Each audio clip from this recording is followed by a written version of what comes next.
बात हो रहा था सेल के बारे में। कल एक लेक्चर मैंने सेल के बारे में अपलोड किया था जो पेन और पेपर पर था। आज मैं बोर्ड पे आप लोगों को शुरू में जो कल पढ़ाया था उसको बताते हुए आगे कंटिन्यू करेंगे। कल हम बात कर रहे थे कि अगर आप मेडिकल की तैयारी कर रहे हैं या कोई भी इंट्रेंस एग्जामिनेशन जो बायोलॉजी रिलेटेड होता है, अगर वैसे कंपटीशन की तैयारी कर रहे हैं तो बायोलॉजी में अगर आपको सेल चैप्टर कंप्लीट आता हो तो समझिए आपको बायोलॉजी 20 to 30% आ रहा है। दूसरी बात ये कि चाहे कोई भी कंपटीशन हो, यदि आप उसके पेपर को या प्रीवियस ईयर पेपर को देखिएगा तो 30% उसमें क्वेश्चन जो होता है, 30% कह रहे हैं, 7 to 8 क्वेश्चन जो होता है वह सेल से रहता है। तो कल हम बताए थे कि सेल एक बहुत ही छोटी स्ट्रक्चर है, इतनी छोटी स्ट्रक्चर कि हम उसको अपने नेकेड आई से नहीं देख सकते हैं। तो मैंने ये कहा था कि फिर हम इतना सेल के बारे में जानते कैसे हैं। तो मैंने ये बोला था कि सेल के बारे में इसलिए जानना पॉसिबल हुआ क्योंकि माइक्रोस्कोप की डिस्कवरी हुई। किसकी डिस्कवरी हुई? माइक्रोस्कोप की। और पहले माइक्रोस्कोप यानी फर्स्ट माइक्रोस्कोप जो था वह इन्वेंटेड बाय जैनसेन। किसके द्वारा इन्वेंटेड हुआ था? जैनसेन। उसके बाद से क्या है कि मैंने ये बताया था कि ये माइक्रोस्कोप हर छोटी चीज को इनलार्ज करके यानी बड़ा करके दिखाता है। उसके बाद बोले थे कि इनके इसी इन्वेंशन के कारण सेल का डिस्कवरी हो पाया। और सबसे पहले एक साइंटिस्ट थे जिनका क्या नाम था? Robert Hooke. क्या नाम था? Robert Hooke. रॉबर्ट हुक साहब ने क्या किया कि इन्होंने अपने माइक्रोस्कोप के अंदर कॉर्क टिश्यू को देखा। किसको देखा? कॉर्क टिश्यू को देखा। ये जो कॉर्क टिश्यू होता है ये एक्चुअली में प्लांट टिश्यू है। कौन सा टिश्यू है? प्लांट टिश्यू है। अब इसके बाद क्या हुआ कि जब रॉबर्ट हुक साहब ने प्लांट टिश्यू के कॉर्क टिश्यू को देखा, प्लांट के कॉर्क टिश्यू को माइक्रोस्कोप के अंदर देखा तो उनको ऐसे ऐसे पॉलीगोनल स्ट्रक्चर दिखाई दिए। ऐसा पॉलीगोनल स्ट्रक्चर दिखाई दिया। पॉलीगोनल स्ट्रक्चर कहने का मतलब होता है वह स्ट्रक्चर जिसमें बहुत सारे साइड हो, वैसे स्ट्रक्चर को क्या बोलते हैं? पॉलीगोनल स्ट्रक्चर कहते हैं। तो जब रॉबर्ट हुक ने कॉर्क टिश्यू को माइक्रोस्कोप के अंदर देखा, और कॉर्क टिश्यू एक्चुअली में क्या था? प्लांट टिश्यू था। और एक बात यहां पे जान जाइए कि दुनिया में एक प्लांट है और दूसरा एनिमल है, ठीक है? और हम बचपन से जब हमको सेल से मुलाकात हो जाती है, 5th क्लास में हमको सेल से मुलाकात हो जाती है, तो हम एक बात ये कहते हैं कि प्लांट के सेल में और एनिमल के सेल में जो मोस्ट बेसिक डिफरेंस है वह ये है कि प्लांट के सेल में सेल वॉल रहता है और एनिमल के सेल में सेल वॉल एब्सेंट रहता है। बात को समझिए, मैंने ये बोला कि प्लांट और एनिमल्स के बीच में जो सबसे बेसिक डिफरेंस है वो ये डिफरेंस है कि प्लांट के सेल में सेल वॉल प्रेजेंट होता है और एनिमल के सेल में सेल वॉल एब्सेंट होता है। अब जब रॉबर्ट हुक ने अपने माइक्रोस्कोप के अंदर कॉर्क टिश्यू को देखा तो उन्होंने, ये एक्चुअली में क्या था? प्लांट टिश्यू था। और जब इन्होंने कॉर्क टिश्यू को देखा तो इनको ये सारे अंदर का स्पेसेस जो थे वो खाली दिखाई दिए, और इसी के कारण ये इसको क्या बोले? सेल्यूला। क्या बोले? सेल्यूला।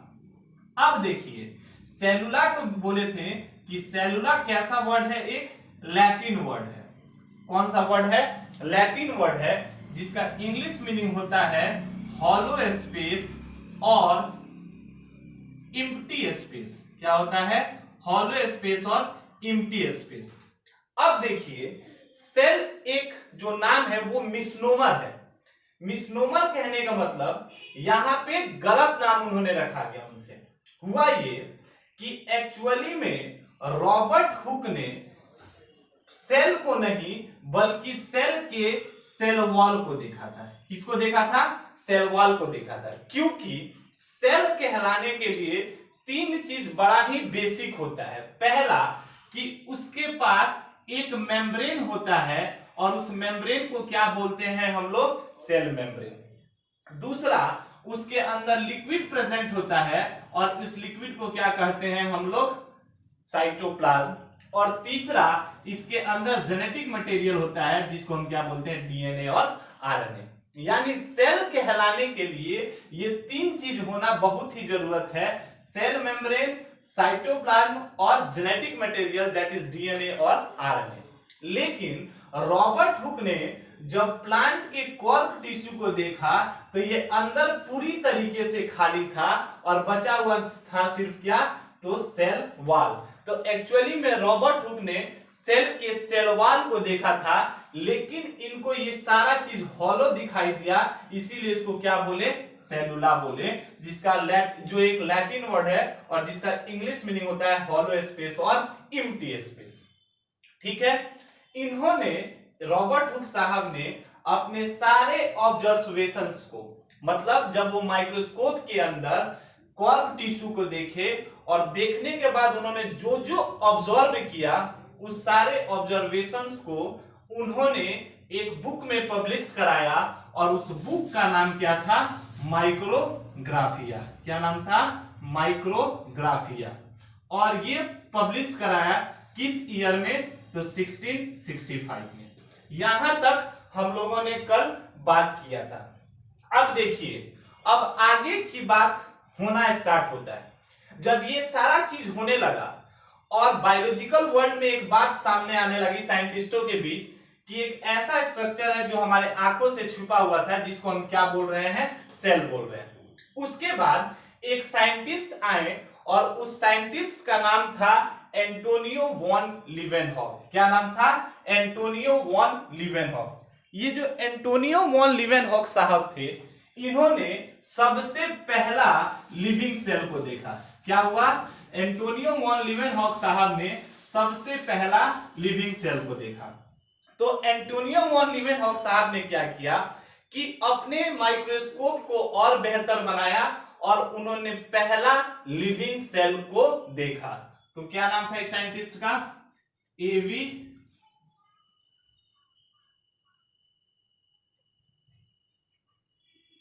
लीवेनहॉक।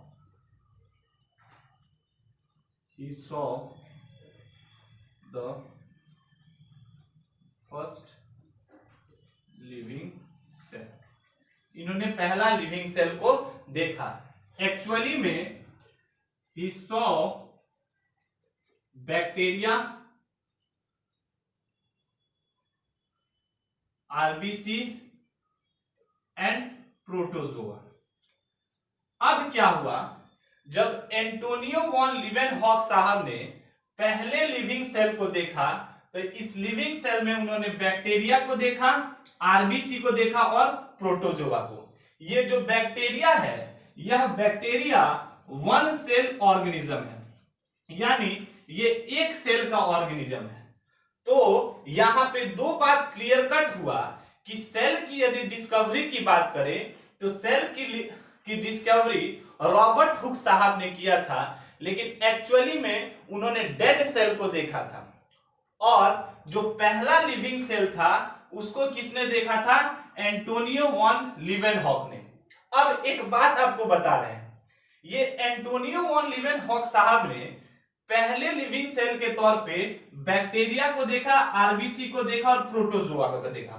प्रोटो का मतलब होता है फर्स्ट और जोआ का मतलब होता है एनिमल, यानी इन्होंने पहले एनिमल को भी देखा। और ये जो प्रोटोजोआंस है, ये ऐसे स्ट्रक्चर हैं जो हमारे नेकेड आई से नहीं दिख सकते हैं। यानी ओवरऑल एक बात यहां से निकल के आता है कि एंटोनियो वॉन लीवेनहॉक साहब ने एक ऐसी दुनिया की खोज की जो हमारी आंखों से छुपी हुई थी, और ऐसे ऑर्गेनिजम्स को क्या कहते हैं? माइक्रोब्स कहते हैं। क्या बोलते हैं? माइक्रोब्स। माइक्रोब्स कहने का मतलब वैसे ऑर्गेनिज्म जो हमारे नेकेड आई से ना दिखते हो और जिनको देखने के लिए हमको माइक्रोस्कोप का इस्तेमाल करना पड़ता हो, वैसे ऑर्गेनिज्म को क्या कहते हैं? माइक्रोब्स। और सबसे पहले इन माइक्रोब्स को कौन देखा था? Antonio one Leeuwenhoek. इसीलिए इनको बोलते हैं founder of microbial world.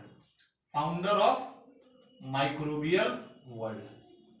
Microbial world. ठीक है, अब मेरी बात सुनिए। अब क्या हुआ कि उसके बाद सेल की चर्चा होने लगी। उसके बाद सेल की चर्चा होने लगी, और जब सेल की चर्चा स्टार्ट होने लगी तो दो साइंटिस्ट आए। एक का नाम था स्लेडिन और एक का क्या नाम था? स्वान। एक का नाम था स्लेडिन और एक का नाम था स्वान। इस दोनों साइंटिस्टों ने मिलके सेल के बारे में कुछ कमेंट करने की हिम्मत जुटाई। देखिए, एक बात बड़ा ही क्लियर होना चाहिए कि जो साइंटिस्ट वर्ल्ड होता है, साइंटिस्टों की दुनिया होती है, वहां पे कोई भी चीज बिना सोचे समझे नहीं कहा जाता है। कारण यह है कि अगर आप एक चीज गलत बोल दीजिएगा तो वहां पे आप मजाक के पात्र बन जाइएगा। तो जब सेल की डिस्कवरी 1665 में हुई, पहला लिविंग सेल 1674 में देखा गया, तो 1665 में सेल की डिस्कवरी हुई, सेल डिस्कवर्ड। और ये किसके द्वारा किया गया? रॉबर्ट हुक के द्वारा किया गया। रॉबर्ट हुक के द्वारा किया गया। और 1674 में फर्स्ट लिविंग सेल देखा गया, फर्स्ट लिविंग सेल। और इसको किसने देखा? एवी लीवेनहॉक साहब ने।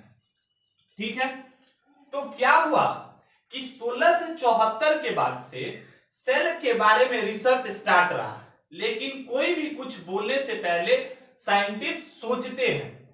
अब सब कोई मोदी साहब थोड़े हैं जो कुछ भी बोल के निकल जाएगा। तो उसके बाद क्या हुआ कि दो साइंटिस्ट आए, एक का नाम था स्लेडिन और एक का नाम था स्वान। ये जो दोनों साइंटिस्ट थे, कौन कौन?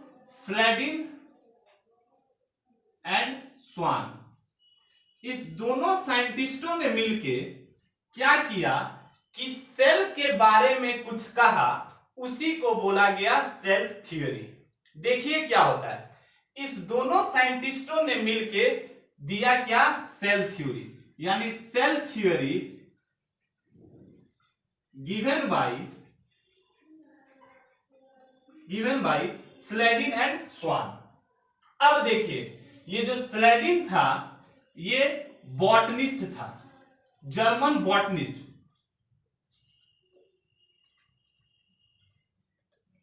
और जो स्वान था वो जूलॉजिस्ट था।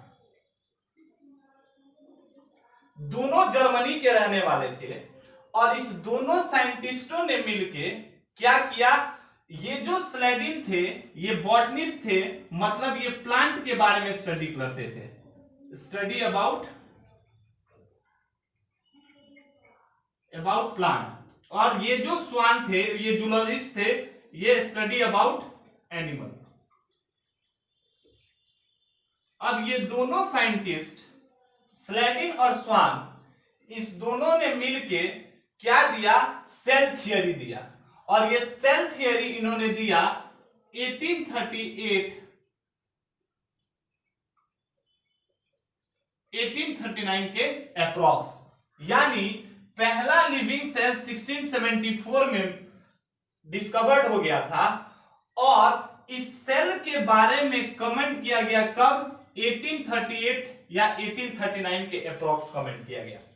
आप सोचिए एक बात कि वहां पे कितने सेंसिटिव लोग हैं कि सेल के बारे में वो हिम्मत नहीं जुटा पा रहे थे कि कोई चीज कहें। तो दो साइंटिस्टों ने, स्लेडिन और स्वान ने मिलके सेल के बारे में कुछ कमेंट करने का चाहा, और इसी को क्या बोला गया? Cell theory. सेल थियरी कहने का मतलब कि इस दोनों साइंटिस्टों ने मिलके सेल के बारे में कुछ कमेंट किया, इसी को बोलते हैं सेल थियरी। जैसे ये मेरे हाथ में मार्कर है, तो मैं बोलूं मार्कर थियरी मींस मैंने हिम्मत जुटा के मार्कर के बारे में कुछ कहने की हिम्मत जुटाई या मार्कर के बारे में कुछ कहा। तो इस दोनों साइंटिस्टों ने हिम्मत जुटाया और 1838 और 1839 में सेल थियरी दिया। यहां पे होता क्या है कि अगर पूछिए व्हाट इज सेल थ्योरी, तो लोग यहाँ पे सेल थियरी का पॉइंट बताने लगते हैं, लेकिन ये नहीं बताते हैं कि व्हाट इज सेल थियरी। तो सेल थियरी कहने का मतलब स्लेडिन एंड स्वान, स्लेडिन जो कि क्या था, बॉटनिस्ट था, बॉटनिस्ट कहने का मतलब कि जो प्लांट के बारे में पढ़ता है, और स्वान क्या था, जूलॉजिस्ट था, जो किसके बारे में पढ़ता हो, एनिमल के बारे में पढ़ता हो। तो इस दोनों साइंटिस्टों ने मिलकर, स्लेडिन एंड स्वान ने सेल थियरी दिया, और सेल थियरी कहने का मतलब हुआ कि इस दोनों साइंटिस्टों ने मिलकर सेल के बारे में कुछ कमेंट किया। अब देखिए कि सेल थियरी जब लोग पढ़ाते हैं तो इसमें 10-11 पॉइंट बताते हैं, लेकिन एक बात जानिए कि नीट के लिए, मेडिकल के लिए, कोई भी फार्मा, नर्सिंग, एंट्रेंस एग्जामिनेशन के लिए हमको टू दी पॉइंट पढ़ना है और एनसीईआरटी को पकड़ के पढ़ना है। तो हम इसकी वह पॉइंट पढ़ेंगे जिससे हमें सारा सेल थ्योरी समझ में आ जाए, ज्यादा जोड़ने की जरूरत नहीं है। सेल थ्योरी में इस दोनों साइंटिस्टों ने मिलकर क्या कहा, सुनिए। स्लेडिन ने कहा स्वान से, ये दोनों एक बार मिले तो स्लेडिन ने स्वान से कहा कि मैं आज तक जितना भी प्लांट देखा हूं, आज तक जितना भी प्लांट देखा हूं, क्योंकि ये किसके बारे में पढ़ते थे, प्लांट के बारे में पढ़ते थे, तो आज तक मैं जितना भी प्लांट देखा हूं वो सारे के सारे प्लांट सेल के बने हुए हैं। स्वान बोला कि इसमें कौन सी बड़ी बात है, क्योंकि स्वान क्या था, जूलॉजिस्ट था और वह एनिमल के बारे में पढ़ता था, तो वो बोला कि मैं दुनिया में आज तक जितना भी एनिमल्स के बारे में को देखा हूं और उनके बारे में स्टडी किए हुए हैं, तो हर एनिमल्स किसके बने हुए हैं, सेल के बने हुए हैं। यहां से एक कंक्लूजन निकल के आता है जो आज भी वैलिड होता है कि लिविंग से, लिविंग नॉन लिविंग से अगर सबसे उसका फंडामेंटल कैरेक्टरिस्टिक है किसी लिविंग थिंग्स का नॉन लिविंग के रेस्पेक्ट में, तो ये है कि ये किसके बने हुए हैं, सेल के बने हुए हैं। हम नॉन लिविंग से इसलिए अलग हैं क्योंकि हम किसके बने हुए हैं, सेल के बने हुए हैं। यानी in contrast to non living, the most fundamental characteristic is that we are made up of cell, हम सेल के बने हुए हैं, और ये हमारी सबसे महत्वपूर्ण गुण है और सबसे महत्वपूर्ण हमारी लक्षण है, किसके रेस्पेक्ट में, नॉन लिविंग के रेस्पेक्ट में, क्योंकि हम सेल से बने हुए हैं और वो सेल से नहीं बने हुए हैं। अब यानी सेल थ्योरी से पहला पॉइंट ये निकल के आया कि दुनिया का जितना भी प्लांट और एनिमल है वो सबके सब किसके बने हुए हैं, सेल के बने हुए हैं। ठीक है। स्वान बोला कि मैंने एक और चीज फरमाया है, तो वो बोला क्या, तो बोला कि मैंने आज तक दुनिया में जितना भी एनिमल्स देखा, सारे एनिमल सेल्स में प्रोटोप्लाज्म प्रेजेंट थे। क्या प्रेजेंट था, प्रोटोप्लाज्म। तो स्लेडिन बोला कि ये कोई बहुत टफ बात नहीं है, क्योंकि मैंने भी दुनिया में जितना एनिमल प्लांट देखा, सबके सब किसके बने हुए हैं, सबके सब के सेल में प्रोटोप्लाज्म प्रेजेंट है। फिर दोनों ने एक साथ कह दिया कि मैंने जितना भी एनिमल देखा है, स्वान ने बोला, और स्लेडिन ने बोला मैंने जितना भी प्लांट देखा है। तो स्वान बोले कि मैंने जितना एनिमल्स देखा है उस सारे एनिमल के सेल में न्यूक्लियस प्रेजेंट है, और स्लेडिन बोला कि मैं जितना भी प्लांट देखा हूं उस सारे प्लांट के सेल में न्यूक्लियस प्रेजेंट है। यानी ओवरऑल अगर सेल थियरी को मैं समराइज करूं तो मैं ये कहूंगा कि 1838 और 1839 के mid means in 1838-1839 cell theory given by Schleiden and Schwann. और सेल थ्योरी कहने का मतलब ये हुआ कि इन दोनों ने मिलकर सेल के बारे में कुछ कमेंट किया, और वो कमेंट्स क्या थे कि दुनिया का हर एक प्लांट और एनिमल किसका बना हुआ है, सेल का बना हुआ है। हर सेल में क्या प्रेजेंट है, प्रोटोप्लाज्म, और हर सेल में क्या प्रेजेंट है, न्यूक्लियस। यानी सेल थ्योरी का 3 पॉइंट यहां पे निकल के आता है। कितना पॉइंट निकल के आता है, 3 पॉइंट। अब देखिए क्या क्या है सेल थ्योरी।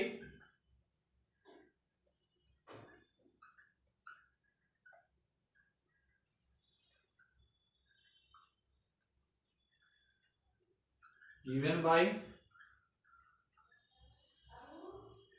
स्लेडिन and Schwann. और किस सन में दिया था? 1838 1839। ये जो स्लेडिन थे ये क्या थे? बॉटनिस्ट थे। स्वान क्या थे? जूलॉजिस्ट थे। बॉटनिस्ट कहने का मतलब one who study about plant. जो प्लांट के बारे में पढ़ता है उसको क्या बोलते हैं? बॉटनिस्ट बोलते हैं। और जूलॉजिस्ट कहने का मतलब होता है one who study about animals. और सेल थ्योरी में 3 पॉइंट क्या क्या निकल के आए? तो पहला पॉइंट इसका निकल के आया कि all plants and animals are made up of cell. और यही चीज मीन्स सेल हमको नॉन लिविंग से डिफरेंट बनाता है, क्योंकि सारा लिविंग थिंग्स किसका बना हुआ है? सेल का बना हुआ है। दूसरा, और ये हमारा फंडामेंटल कैरेक्टर है in contrast to non living things, कि हम किसके बने हुए हैं? सेल के बने हुए हैं। दूसरा क्या गया? Each cell contains protoplasm. और तीसरा पॉइंट निकल के आया कि ईच सेल कंटेन्स न्यूक्लियस। देखिए, इस सेल थ्योरी का कुछ एक्सेप्शन है, जैसे वायरस अगर लिविंग थिंग्स के बाहर रहे तो वो बिहेव करता है नॉन लिविंग की तरह, लेकिन जैसे ही हमारे बॉडी में आएगा तो वो बिहेव कैसे करने लगता है? लिविंग की तरह। तो इस सेल थ्योरी की अगर एक्सेप्शन की बात करें तो वायरस, वायरोइंस, पायरोइंस, ये सारा चीज है जो सेल थ्योरी का क्या है? एक्सेप्शन है। वायरस, वायरोइड, पायरॉन्स, ये सारा इसका क्या है? एक्सेप्शन है। अब देखिए इसके बाद क्या हुआ कि साइंटिस्ट जगत में इस दोनों साइंटिस्ट ने समझिए कम से कम 150 साल बाद सेल के बारे में कुछ कहने की हिम्मत की, जिसको क्या बोला गया? Cell theory. आपको बार बार बोल रहे हैं कि सेल थ्योरी कहने का मतलब कि इस दोनों साइंटिस्टों ने मिलकर सेल के बारे में कुछ कमेंट किया। तो बहुत सारे साइंटिस्ट थे जो इसको अप्रिशिएट किए, लेकिन कुछ साइंटिस्ट थे जो इसमें डिमेरिट्स निकालने लगे। तो इनसे एक सवाल पूछा गया कि चलिए, आप दोनों साइंटिस्टों ने मिलकर सेल के बारे में कमेंट किया कि दुनिया का हर एक प्लांट और एनिमल किसका बना हुआ है? सेल का बना हुआ है। हर सेल में क्या प्रेजेंट है? प्रोटोप्लाज्म प्रेजेंट है। और हर सेल में क्या प्रेजेंट है? न्यूक्लियस। एक्सेप्शन है इसका, लिख दिया है, एक्सेप्शन इज एक्सेप्शन। लेकिन जब ये इनसे ये बोला गया कि आप ये 3 चीज बताएं, लेकिन आप ये हमको बताइए कि how the new cells are produced और how the new cells are form. Means जब इन्होंने सेल थ्योरी दिया उसके बाद से इनसे ये सवाल कहा गया कि आप ये बताइए कि नया सेल कैसे प्रोड्यूस होता है। तब क्या हुआ कि इन्होंने इस सवाल का जवाब नहीं दिया, यानी सेल थ्योरी ने क्या नहीं एक्सप्लेन कर पाया कि how the new cells are produced और how the new cells are form. ठीक है। उसके बाद क्या हुआ कि 1838 से लेके 1839, मतलब इस दौरान ये सेल थ्योरी दिया गया। उसके लगभग 16 से 17 साल के बाद एक साइंटिस्ट आए जिनका नाम था रुडोल्फ विर्चू। जिनका क्या नाम था? Rudolf Virchow. बेचारे इन लोगों ने जो सेल के बारे में कमेंट किया था, इनसे पूछा गया एक सवाल कि how the new cells are produced और फॉर्म, इसका जवाब नहीं दे पाए। इनका फाइल कहां चला गया? बस्ते में। इनका जो भी कमेंट था सब कहीं पे लिख के रख दिया गया ऊपर की तरफ। लेकिन इस चीज को कुछ साइंटिस्ट सीरियस पकड़े हुए थे और उसमें से एक साइंटिस्ट कौन थे, रुडोल्फ विर्चू। उनको लग रहा था कि कहीं ना कहीं ये बातें क्या है, सही है। तो इस रुडोल्फ विर्चू ने क्या आया, इन्होंने आया और उस एक सवाल का जवाब इन्होंने दे दिया और उसके बाद इन्होंने जो आंसर दिया उसको एक्यूरेट पाया गया। रुडोल्फ विर्चू ने एक स्टेटमेंट दिया, ओमनिस सेलुला इज सेलुला। रुडोल्फ विर्चू ने आके लैटिन में एक सेंटेंस बोला, ओमनिस सेलुला और सेलुला, जिसका इंग्लिश मीनिंग होता है ऑल सेल्स या new cells are arising from pre existing cell. Rudolf Virchow ने कुछ नया नहीं कहा, इन्होंने यह पॉइंट सेम रहने दिया और उस सवाल का जवाब दिया जो स्लेडिन और स्वान से पूछा गया था कि how the new cells are produced और फॉर्म। यानी cell theory can't explain how the new cells are produced और फॉर्म, लेकिन इसके बाद एक साइंटिस्ट आए जिनका नाम था रुडोल्फ विर्चू, और ये साइंटिस्ट लगभग 1855 इन 1855 इन्होंने एक लैटिन सेंटेंस बोला, ओमनिस सेलुला इज सेलुला means new cells are arising from pre existing cell. हर नया सेल अपने पुराने वाले सेल से बनता है। जैसे मैं अपने मम्मी पापा से बना, मेरे मम्मी पापा अपने मम्मी पापा से बने, ऐसे ही करके हर नया सेल अपने पहले वाले सेल से बनता है। यानी यहां पे एक सेल डिवाइड होकर दो बना देता है, यानी इस एक सेल से ये दो सेल बना। जैसे अगर आप बैक्टीरिया को देखिएगा तो बैक्टीरिया एक सेल का ऑर्गेनिज्म है और बैक्टीरिया एक से दो हो जाता है बाय फिजन। तो यहां पे ये जो नया सेल प्रोड्यूस हुआ ये अपने पुराने वाले सेल से प्रोड्यूस हो रहा है। तो इसके बाद से इन्होंने एक और बात बोला रुडोल्फ विर्चू के कि cell can't be produced by de novo method. Cell can't be produced by de novo method. एक मिनट मैं लिखता हूं यहां पे कुछ पॉइंट्स, आप देखिए।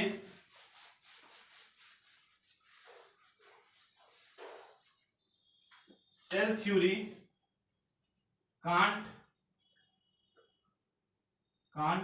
explain how the new cell are produced or formed। उसके बाद क्या हुआ, उसके बाद एक साइंटिस्ट है जिनका क्या नाम था, Rudolf Virchow. In 1855 Rudolf Virchow stated that omnis cellula is cellula whose English meaning is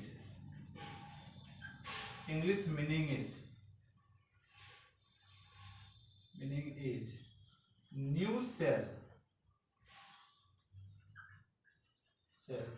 is arises from pre-existing cell। Means हर नया सेल अपने पुराने वाले सेल से बनता है, हर नया सेल अपने पहले वाले सेल से बनता है।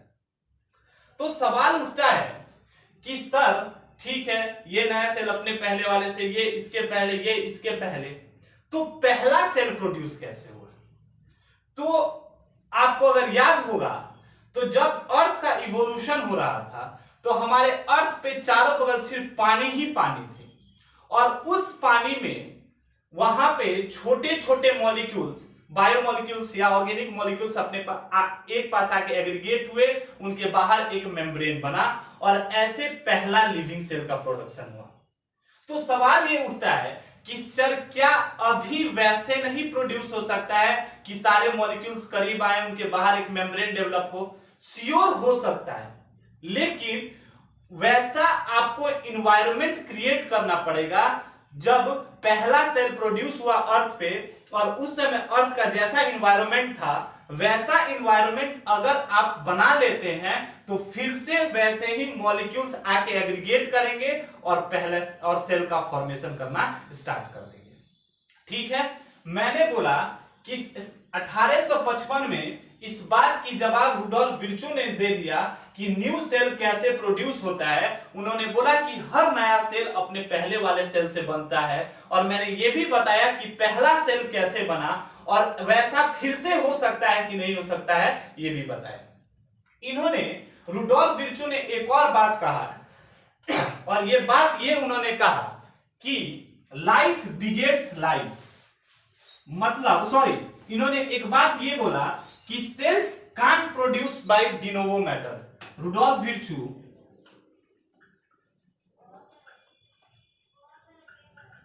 also stated that cell can't be produced by de novo method। Means ये भी जो है ये लैटिन वर्ड्स है, ये भी जो क्या था एक लैटिन सेंटेंस था। तो रुडोल्फ विर्चो ने सबसे पहले बोला कि ओमनिस सेलुला इज सेलुला, जिसका इंग्लिश मीनिंग होता है कि new cells are arising from pre existing cells. उन्होंने ये भी बोला कि cells can't be produced by de novo method. De novo method कहने का मतलब कि सेल ऐसा नहीं होता है कि स्पॉन्टेनियसली एकाएक प्रोड्यूस नहीं होता, इसको बनने में टाइम लगता है, और ये अपने किससे बनता है, पहले वाले सेल से बनता है। और इसको एक्सपेरिमेंटली प्रूफ कर दिया किसने, लुईस पास्चर। तो Lewis pasture experimentally proved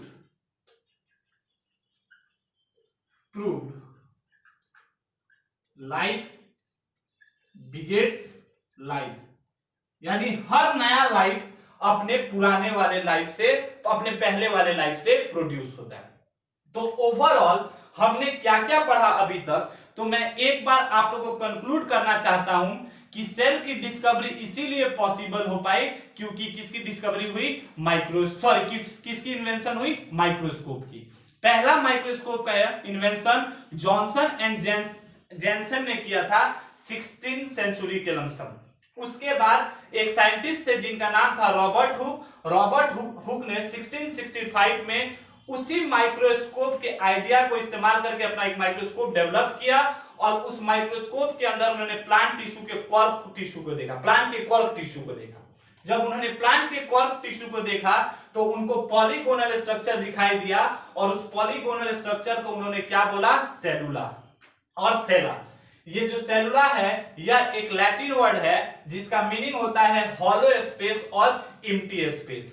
Robert Hooke ने एक्चुअली में प्लांट के सेल को नहीं बल्कि उसके सेल वॉल को देखा था, ठीक है, और उन्होंने इस सारे ऑब्जर्वेशंस को अपने एक बुक में पब्लिश कराया, और उस बुक का नाम था माइक्रोग्राफिया, और ये पब्लिश हुआ किसमें, 1665 में। उसके बाद इनका कंट्रीब्यूशन के कारण रॉबर्ट हुक को फादर ऑफ साइटोलॉजी कहते हैं। साइटोलॉजी कहने का मतलब साइटो मींस सेल और logos means study, logy means study, मतलब बायोलॉजी का ऐसा ब्रांच जिसमें हम सेल के बारे में पढ़ते हैं उसको क्या बोलते हैं, उसको हम बोलते हैं साइटोलॉजी। क्या बोलते हैं, साइटोलॉजी। उसके बाद 1674 में एक साइंटिस्ट आए, उस साइंटिस्ट का नाम था एंटोनियो वॉन लीवेनहॉक, जिन्होंने पहला लिविंग सेल को देखा। उन्होंने बैक्टीरिया को देखा, आरबीसी को देखा और प्रोटोजोआ को देखा। उन्होंने एक ऐसे वर्ल्ड की खोज की जो अभी तक हमारे आंखों से छिपा हुआ था, और ऐसे ऑर्गेनिजम्स को क्या बोला गया, माइक्रोब्स, क्योंकि वो बहुत ही छोटे थे और हमारे नेकेड आई से नहीं देखते थे, उनको देखने के लिए माइक्रोस्कोप का इस्तेमाल करना पड़ता था। इसीलिए एंटोनियो वॉन लीवेनहॉक को क्या बोला गया, फाउंडर ऑफ माइक्रोबियल वर्ल्ड। उसके बाद क्या हुआ कि उसके 150 साल बाद दो साइंटिस्टों ने मिलकर सेल के बारे में कुछ कमेंट करने की हिम्मत जुटाई और उसी को क्या बोला गया, सेल थ्योरी। Cell theory 18